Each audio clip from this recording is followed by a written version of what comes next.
Hello, આપણો આજનો topic છે વિધાન પરિષદ. વિધાન પરિષદ એટલે શું?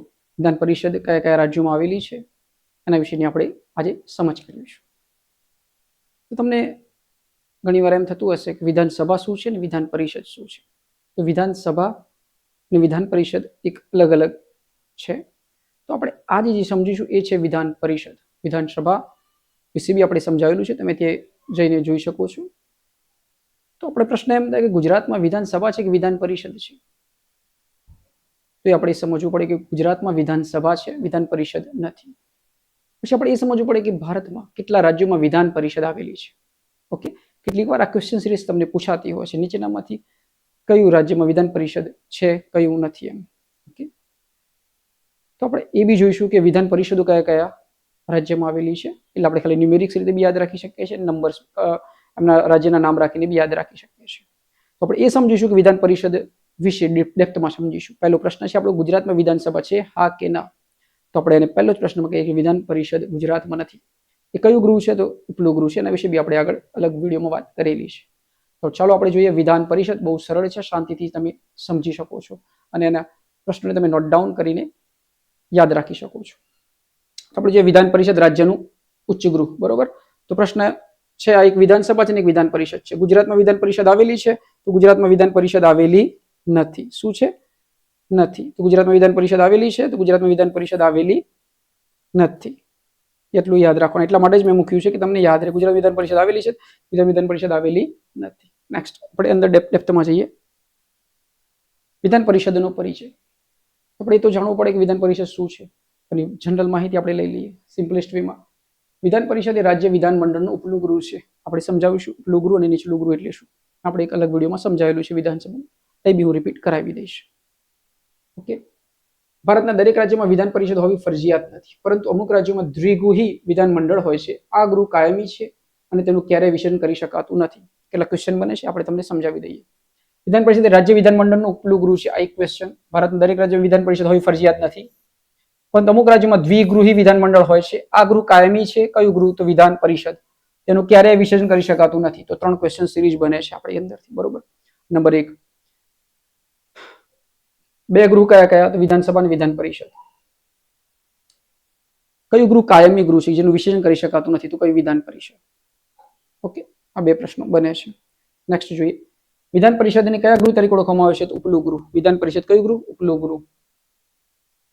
વિધાન પરિષદ કેવું ગૃહ છે? કાયમી, અસ્થાયી, દર વર્ષે બદલાતું કે માત્ર 5 વર્ષ માટે? માત્ર 5 વર્ષ માટે તો વિધાનસભા આવે, બરોબર. કઈ કયું છે વિધાન પરિષદ? તો કયું ગૃહ આવે? કાયમી ગૃહ આવે. કયું ગૃહ આવે? કાયમી ગૃહ. આપણે આગળ એક વિડીયોમાં સમજ્યા હતા કે ઉપલું ગૃહ, નીચલું ગૃહ કયું, ફરીથી સમજી લઈએ. કે આપણે માની લો કે આ એક રાજ્ય છે, ગુજરાત એક રાજ્ય છે, પણ ગુજરાતમાં તો આવેલી નથી વિધાનસભા વિધાન પરિષદ, એટલે આપણે એનું એક્ઝામ્પલ લેતા નથી. બીજા ઘણામાં આવેલી છે, મહારાષ્ટ્રમાં છે, કર્ણાટકમાં છે, આંધ્રપ્રદેશમાં છે. એક્ઝામ્પલ છે. કોઈ એક રાજ્ય છે જેમાં એક વિધાનસભા છે અને એક વિધાન પરિષદ છે. વિધાનસભા, વિધાન પરિષદ. તો કેટલા થયા? રાજ્યના 2 ગૃહ થયા. કેટલા ગૃહ થયા? 2. એટલે દ્વિગૃહી શાસન કહેવાય. કયું કહેવાય? દ્વિગૃહી શાસન. આપણે વાત કરવાની છે વિધાન પરિષદની. તો યાદ રાખવાનું કે જેમાં એમએલએ બેસે, ચૂંટણીથી જાય, એ કયું ગૃહ? નીચલું ગૃહ. કયું ગૃહ? નીચલું ગૃહ. નીચલું ગૃહ. વિધાન પરિષદમાં નિમણૂક થાય. શું થાય?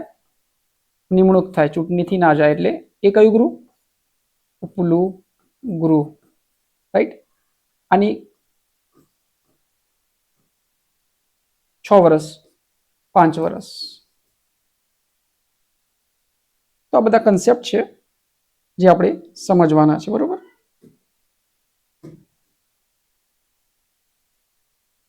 વધારાના કન્સેપ્ટ તરફ જતા નથી, આપણે મૂળ મુદ્દા તરફ જ રહીશું. આગળ જઈએ. નેક્સ્ટ તમે જોઈ શકો છો, બરોબર. આગળની સ્લાઇડ. વિધાન પરિષદની રચના. વિધાન પરિષદ સભ્યોની સંખ્યા વિધાનસભાના કુલ સભ્યોના 3 ભાગથી વધુ હોવી જોઈએ નહીં. વિધાન પરિષદના સભ્યોની સભ્ય સંખ્યા વિધાનસભાના, શબ્દ શું છે? વિધાનસભામાં જે સભ્ય સંખ્યા છે, વિધાનસભાના કુલ સભ્યોના ત્રીજા ભાગથી વધુ હોવી જોઈએ નહીં. આ એક અંડરલાઇન ક્વેશ્ચન સિરીઝ છે. ઘણીવાર વિધાન પરિષદના ક્વેશ્ચનમાં જ્યારે શું કહેવાય સ્ટેટમેન્ટ વાઇઝ ક્વેશ્ચન આવે છે ત્યારે કામની વસ્તુ છે. એને એમ કીધું છે કે વિધાન પરિષદના સભ્યોની સંખ્યા વિધાનસભાના કુલ સભ્યોના ત્રીજા ભાગથી વધુ હોવી જોઈએ નહીં. ઓછામાં ઓછા 40 સભ્યો હોવા જરૂરી છે. સભ્યોની પસંદગી વિવિધ ક્ષેત્રો જેવા કે સ્થાનિક સ્વરાજ્યની સંસ્થાઓ, સ્નાતકો અને શિક્ષકો દ્વારા થાય છે. ઓકે, વિધાન પરિષદમાં ઓછામાં ઓછા કેટલા સભ્યો હોવા જોઈએ? 40. વિધાન પરિષદની સભ્ય સંખ્યા કોના પર આધારિત છે? રાજ્યપાલની ઈચ્છા પર, લોકસભાના સભ્યો પર, વિધાનસભાના કુલ સભ્યો પર. કોના પર? વિધાનસભાના કુલ સભ્યો પર આધારિત છે. આ બી એક સરસ ક્વેશ્ચન છે. સમજાઈ ગઈ વાત? બીજા એક નેક્સ્ટ સ્લાઇડ તરફ જઈએ તો સમજો કશું કંઈ ભારે નથી, બરોબર? સમજવાની કોશિશ કરો તો કંઈ ભારે નથી. બે ગૃહ હોય, વિધાનસભા હોય, વિધાન પરિષદ હોય. વિધાનસભા આપણે ભણાવી, આપણે સ્ટડી કરેલું છે, વિડીયો પર તમે જોઈ શકો છો. સિમ્પલ વેમાં છે, બેઝિક સ્ટ્રક્ચર રીતે જ છે. આ બી એક સિમ્પલ વેમાં જ છે વિધાન પરિષદ. તો એક નીચલું ગૃહ છે, એક ઉપલું ગૃહ છે. ઉપલું ગૃહ છે તો વિધાન પરિષદ છે. આના વિશેની આપણે ચર્ચા કરી રહ્યા છીએ. મિનિમમ કેટલા સભ્યો હોવા જોઈએ અને કોના આધાર પર હોવા જોઈએ? તો વિધાનસભાના કુલ સભ્યોના ત્રીજા ભાગથી વધુ હોવી જોઈએ નહીં. આગળ જઈએ. સભ્યોની લાયકાત અને કાર્યકાળ. ચલો, સભ્યો છે તેની લાયકાત અને કાર્યકાળ વિશે જોઈએ. ઓકે, વિધાન પરિષદના સભ્ય બનવા માટે વ્યક્તિ ભારતનો નાગરિક હોવો જોઈએ. આ એક રિક્વાયરમેન્ટ છે. કેવી છે? આ એક રિક્વાયરમેન્ટ છે, બરોબર? તેની ઉંમર ઓછામાં ઓછી 30 વર્ષ હોવી જોઈએ. કેટલી વર્ષ હોવી જોઈએ? 30 વર્ષ હોવી જોઈએ. આ ગૃહના સભ્યનો કાર્યકાળ 6 વર્ષનો હોય છે. દર 2 વર્ષે 1/3 સભ્ય નિવૃત્ત થાય છે અને તેટલા જ નવા સભ્યો ચૂંટાય છે. આ બહુ સરસ ક્વેશ્ચન છે, બરોબર? તમને એમ પ્રશ્ન પૂછાય કે વિધાન પરિષદમાં સભ્યનો કાર્યકાળ કેટલો? 6 વર્ષ.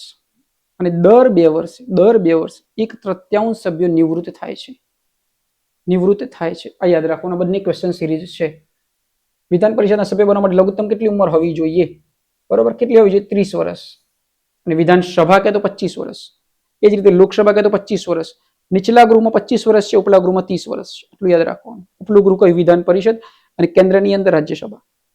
વિધાન પરિષદના સભ્યોનો કાર્યકાળ કેટલા વર્ષનો હોય છે? 6 વર્ષ. બંને ક્વેશ્ચન સિરીઝ થઈ ગઈ. અને આ પ્રશ્ન યાદ રાખવાનો. દર 2 વર્ષે 1/3 સભ્યો નિવૃત્ત થાય છે. 2 years 1/3 સભ્યો નિવૃત્ત રાજ્યસભામાં. 2 years 1/3 સભ્યો નિવૃત્ત રાજ્યસભામાં. આટલું યાદ રાખવાનું. 6 વર્ષ. ઓકે, યાદ રાખવાનું. ઉંમર વર્ષ 30 વર્ષ હોવી જોઈએ. નેક્સ્ટ, વિધાન પરિષદની સત્તાઓની કાર્યો. વિધાન પરિષદની સત્તાઓની કાર્યો. વિધાન પરિષદ કાયદા ઘડવાની પ્રક્રિયા મહત્વની ભૂમિકા ભજવે, પરંતુ નાણાકીય બાબતોમાં તેની સત્તા મર્યાદિત છે. તો નાણાકીય બાબતોમાં તેની સત્તા મર્યાદિત છે. તે સામાન્ય ખરડાને વધુમાં વધુ 4 મહિના સુધી વિલંબમાં મૂકી શકે છે. આ ગૃહ રાજ્યના વહીવટ પર દેખરેખ રાખવામાં અને સલાહ આપવામાં મદદ કરે છે. વિધાનસભા જેટલું પાવરફુલ છે એટલું વિધાન પરિષદ ઓછું છે.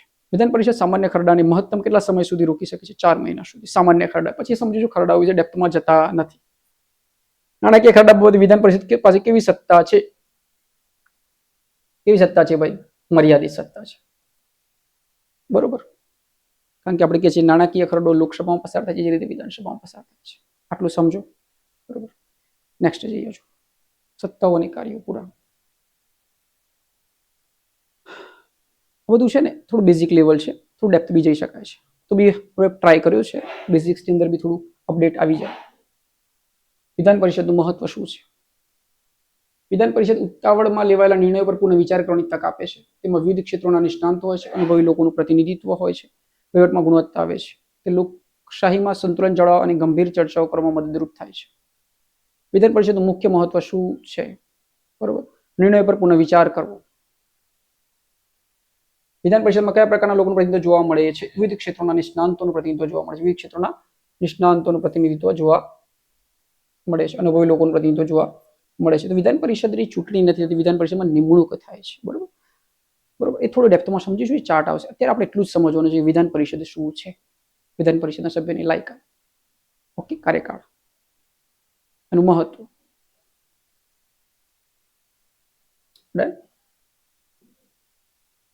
વિધાન પરિષદ ધરાવતા રાજ્યોની યાદી, બરોબર?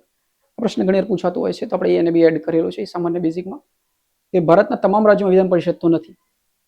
હાલમાં માત્ર 6 રાજ્યોમાં વ્યવસ્થા છે. આ રાજ્યોમાં ઉત્તર પ્રદેશ છે, બિહાર છે, મહારાષ્ટ્ર છે. કર્ણાટક છે, આંધ્રપ્રદેશ છે અને તેલંગાણાનો સમાવેશ થાય છે. આ રાજ્યોની ભૌગોલિક સ્થિતિ અને વસ્તીના આધારે દ્વિગુણી વ્યવસ્થા રાખવામાં આવી છે. આ યાદીને યાદ રાખવી એ ભારતીય રાજનીતિ સમજવા માટે મહત્વપૂર્ણ છે. નીચેનામાંથી કયા રાજ્યમાં વિધાન પરિષદ છે કીધું છે? બરોબર, ગુજરાત, રાજસ્થાન, કર્ણાટક, મધ્યપ્રદેશ. આપણે વાત શું કરી? કર્ણાટકમાં આવેલું છે. બરોબર. ભારતમાં કુલ કેટલા રાજ્યોમાં હાલમાં વિધાન પરિષદ અસ્તિત્વમાં છે? તો 6 રાજ્યોમાં વિધાન પરિષદ અસ્તિત્વમાં છે. Okay, next. આપણે એટલું યાદ રાખવાનું છે કયા 6 રાજ્યોમાં છે. તમારે કોઈ બી રીતે ટેકનિકથી બી યાદ રાખી શકો છો. આપણે ટેકનિકો બી બનાવશું અલગ વિડીયોની અંદર. આપણે ખાલી અત્યારે એ યાદ રાખવાનું છે કે વિધાન પરિષદ 6 જગ્યાએ આવેલી છે. બની શકે તો બેઝિક્સમાં જ યાદ રાખો. પછી જે પ્રશ્નો તમને લાગે કોમ્પ્લિકેટેડ છે એની પોતાની ટ્રીકો બનાવતા જાઓ. રાઈટ છે. અમુક વાર સીધી રીતે યાદ રહી બી જતું હોય આપણને કે ભાઈ ઉપરથી આવીએ તો ઉત્તર પ્રદેશ છે, બિહાર છે, મહારાષ્ટ્ર છે, કર્ણાટક છે, આંધ્રપ્રદેશ છે અને તેલંગાણાનો સમાવેશ થાય છે. ઉત્તર પ્રદેશ, બિહાર, મહારાષ્ટ્ર જેટલા બી મોટા મોટા રાજ્યો છે એને જોઈ લો તમે. ઉત્તર પ્રદેશ, મહારાષ્ટ્ર, બિહાર, દ્વિગુણી શાસન વ્યવસ્થા. આ બધું જોતા રહો અને આગળ વધતા રહો. કર્ણાટક, આંધ્રપ્રદેશ અને તેલંગાણા. નેક્સ્ટ. રચના નાબૂદીની પ્રક્રિયા ઇવોલ્યુએટ. ભારતીય બંધારણની કલમ 169 મુજબ સંસદ કોઈ પણ રાજ્યમાં વિધાન પરિષદની રચના કરી શકે છે અથવા નાબૂદ કરી શકે છે. આ માટે સંબંધિત રાજ્યની વિધાનસભાએ વિશેષ બહુમતીથી ઠરાવ પસાર કરવો પડે. આ પ્રક્રિયા દર્શાવે છે કે વિધાન પરિષદનું અસ્તિત્વ રાજ્યની જરૂરિયાત અને વિધાનસભાની ઈચ્છા પર નિર્ભર છે. તો જુઓ, બધા ક્વેશ્ચન સિરીઝ છે. સ્ટેટ લાઇનર ક્વેશ્ચન સિરીઝ આવે છે, સ્ટેટમેન્ટ વાળા, એમાં બહુ જરૂરી છે આ વાક્યો સમજવા. તો 3 વાક્યો છે, કામ લાગે એવા છે. તમે ઓછું વાંચતા હોય, ઘણી વાર આપણે ડાયરેક્ટ વાંચી લેતા હોઈએ છીએ. તો આ કામના વાક્યો છે, જોઈ લઈએ આપણે ફરીથી એક વખત. ભારતીય બંધારણની કઈ કલમ 169 મુજબ શું કરી શકાય? નાબૂદ કાં તો રચના કાં તો નાબૂદ કરી શકાય છે. આ માટે સંબંધિત રાજ્યની વિધાનસભાએ વિશેષ બહુમતીથી ઠરાવ પસાર કરવો પડે. સંબંધિત રાજ્યની વિધાનસભાએ ઠરાવ પસાર કરવો પડે બહુમતીથી. કઈ બહુમતીથી? વિશેષ બહુમતી. આ પછી આગળ સમજીશું વિશેષ બહુમતી શું છે. અત્યારે સમજી લો વિશેષ બહુમતી પસાર કરવો પડે. આ પ્રક્રિયા દર્શાવે છે કે વિધાન પરિષદનું અસ્તિત્વ રાજ્યની જરૂરિયાત. આ પ્રક્રિયા દર્શાવે છે કે વિધાન પરિષદનું અસ્તિત્વ રાજ્યની જરૂરિયાત અને વિધાનસભાની ઈચ્છા પર નિર્ભર છે. વાક્ય બરોબર છે કે એ રાજ્યની વિધાનસભાની જરૂરિયાત છે અને એની વિધાનસભા ઈચ્છે છે તો એ બનાવી શકે કાં તો નાબૂદ કરી શકે. It's okay, done. આટલું સમજો. કઈ બંધારણીય કલમ હેઠળ વિધાન પરિષદની રચના કે નાબૂદી થઈ શકે છે? 169. વિધાન પરિષદની રચના માટેનો અંતિમ નિર્ણય કોણ લે છે? કોણ લે છે ભાઈ? રાજ્યપાલ, મુખ્યમંત્રી, સંસદ કે રાષ્ટ્રપતિ? આપણે શું કીધું? રાજ્યમાં વિધાન પરિષદની રચના કરી શકે અથવા તે નાબૂદી કરી શકે માટે બધી સંબંધિત રાજ્યની વિધાનસભાએ વિશેષ બહુમતી ઠરાવ પસાર કરવો પડે. અને આ પ્રક્રિયા દર્શાવે છે કે વિધાન પરિષદનું અસ્તિત્વ રાજ્યની જરૂરિયાત અને વિધાનસભાની ઈચ્છા પર નિર્ભર કરે છે. તો અહીં છે વાત વિધાનસભાની, બરોબર. તો આપણે એ સમજવાનું છે કે રચનાની નાબૂદીની પ્રક્રિયા સમજીએ છીએ, બરોબર. વિધાન પરિષદની રચના માટેની અંતિમ નિર્ણય કોણ લે છે? તો એ એક્ઝામ્પલ પ્રમાણે જોઈ લેવાનું. તો આપણે આવે છે રાજ્યપાલ. સમજાઈ ગઈ વાત? આપણે નેક્સ્ટ ક્વેશ્ચન નેક્સ્ટ જઈએ આપણે હવે વિધાન પરિષદ ના ક્વેશ્ચન સિરીઝ પર. આપણે 1 મિનિટમાં ક્વેશ્ચન સિરીઝ બનાવી દઈએ.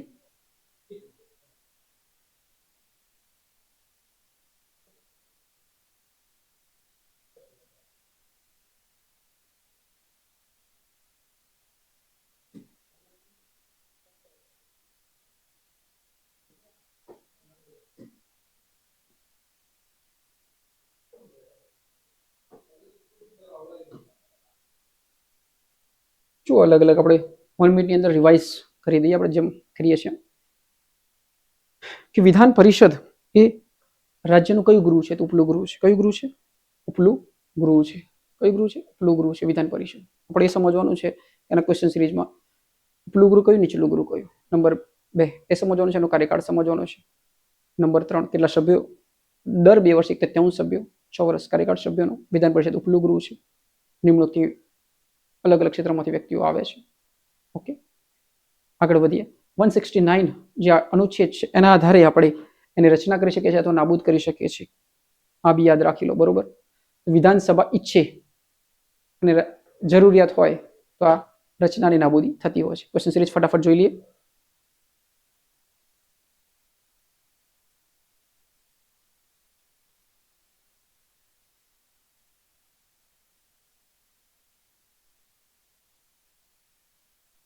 વિધાન પરિષદ ના અધ્યક્ષને કયા નામે ઓળખવામાં આવે છે?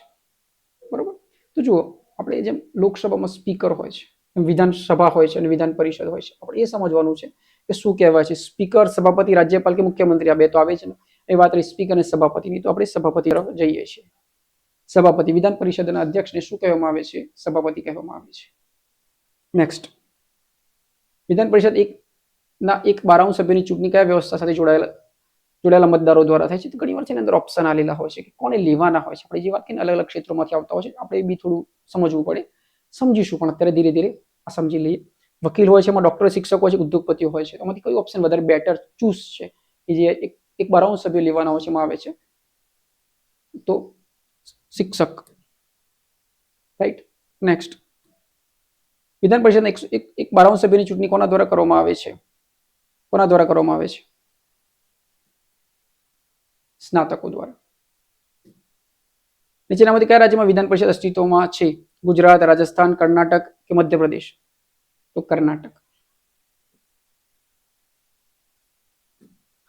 વિધાન પરિષદ કેવા પ્રકારનું ગૃહ છે? તો ઉપલું ગૃહ છે. કયું ગૃહ છે? ઉપલું ગૃહ છે.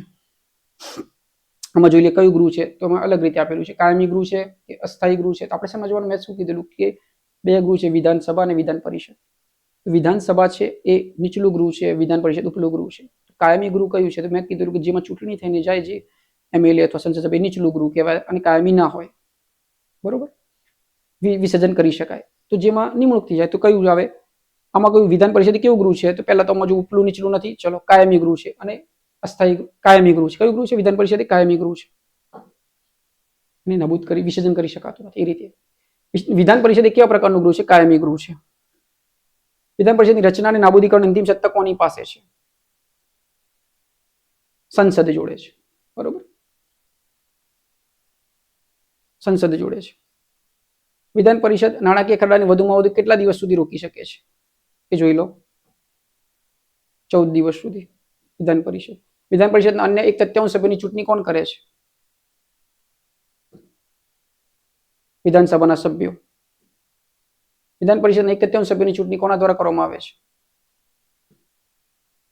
સ્થાનિક સ્વરાજ્યની સંસ્થાઓ દ્વારા. સભાપતિની ગેરહાજરીમાં વિધાન પરિષદનું સંચાલન કોણ કરે છે?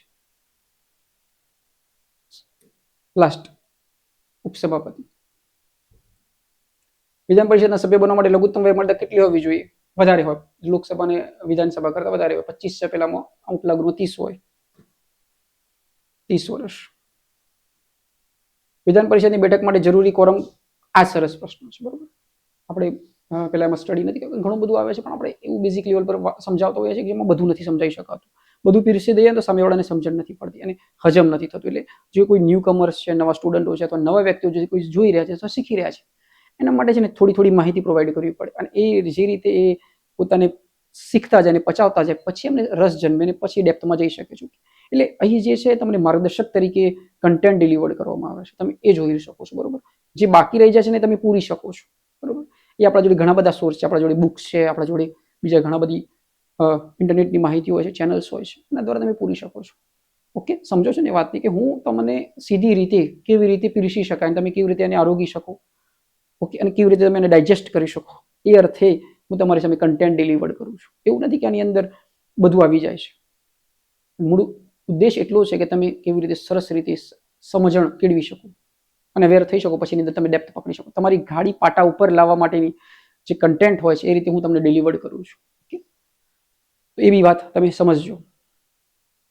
વિધાન પરિષદની બેઠક માટે જરૂરી કોરમ ગણપૂર્તિ લખો. તો આમાં કેવું હોય કે ચલાવવાની હોય કે ભાઈ આટલા લોકો આવ્યા, પછી આપણે નહીં કહેતા કે ભાઈ આ મીટિંગ આટલા લોકો આવે પછી ચાલુ કરીએ. એ રીતે કોરમ હોય વિધાન પરિષદની અંદર. તો કેટલું હોવું જોઈએ? તો કુલ સભ્યોના 1/5, કુલ સભ્યોના 1/10, કુલ સભ્યોના 1/2 અને 20 સભ્યો હોવા જોઈએ. બરોબર, તો આપણને ખબર છે મિનિમમ સભ્યો કેટલા હતા? 40 જેવા હતા. પણ એ જોઈ લઈએ આપણે એનો જવાબ. કુલ સભ્યોના 1/10 અથવા 10 સભ્યો જે વધુ હોય તે, કાં તો 10 સભ્યો કાં તો 1/10 સભ્યો, યાદ રાખવાની જરૂર છે. નેક્સ્ટ, વિધાન પરિષદના સભ્યની મુદત કેટલા વર્ષની હોય છે? આ કહ્યું હતું ને આપણે તમને, 6 વર્ષ હોય છે. વિધાન પરિષદના સભ્યની મુદત કેટલા વર્ષની હોય છે? 6 વર્ષ હોય છે. વિધાન પરિષદનું વિસર્જન કોણ કરી શકે? રાજ્યપાલ, મુખ્યમંત્રી. તેનું વિસર્જન થતું નથી. તો જવાબ છે તેનું વિસર્જન થતું નથી. વિધાન પરિષદ એ કયા રાજ્ય ધારાસભાનું કયું ગૃહ છે? તો ઉપલું ગૃહ જવાબ આવે એની અંદર. બરોબર છે. ભારતીય બંધારણની કઈ કલમ વિધાન પરિષદની રચના કે નાબૂદી સાથે જોડાયેલી છે? 169 છે ને, 169 આ યાદ રાખવાનું. સારી છે, સીધો MCQ છે. એક આર્ટિકલ યાદ રાખવાનું. કેવા તો ઘણા બધા આર્ટિકલ આવે, બરોબર. એ મેં તમને કીધું એ રીતે ડેપ્થ જવા માટે ઘણા બધા કારણો છે. જવાબ જોઈ લે 169.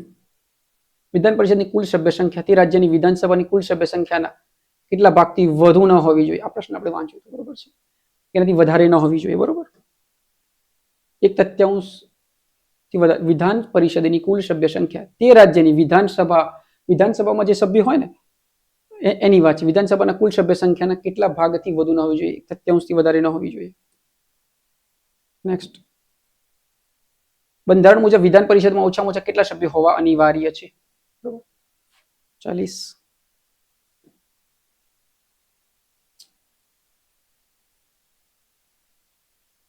વિધાન પરિષદમાં દર કેટલા વર્ષે 1/3 સભ્ય નિવૃત્ત થાય છે? દર 2 વર્ષે. કેટલા વર્ષે? દર 2 વર્ષે 1/3 સભ્ય નિવૃત્ત થાય છે.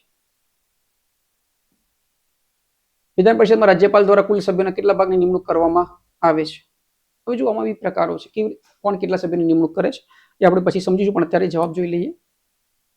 1/6 સભ્ય વિધાન પરિષદમાં રાજ્યપાલ દ્વારા કુલ સભ્યોના કેટલા ભાગની નિમણૂક કરવામાં આવે છે? 1/6 સભ્યો રાજ્યપાલ દ્વારા નિમણૂક કરવામાં આવે છે. ઓકે, આપણે આનાથી બી ડેપ્થ જોઈશું કે કેવી રીતે સભ્યો અંદર આવે છે. એક વિડીયો અલગથી અપલોડ કરીશું આપણે એને.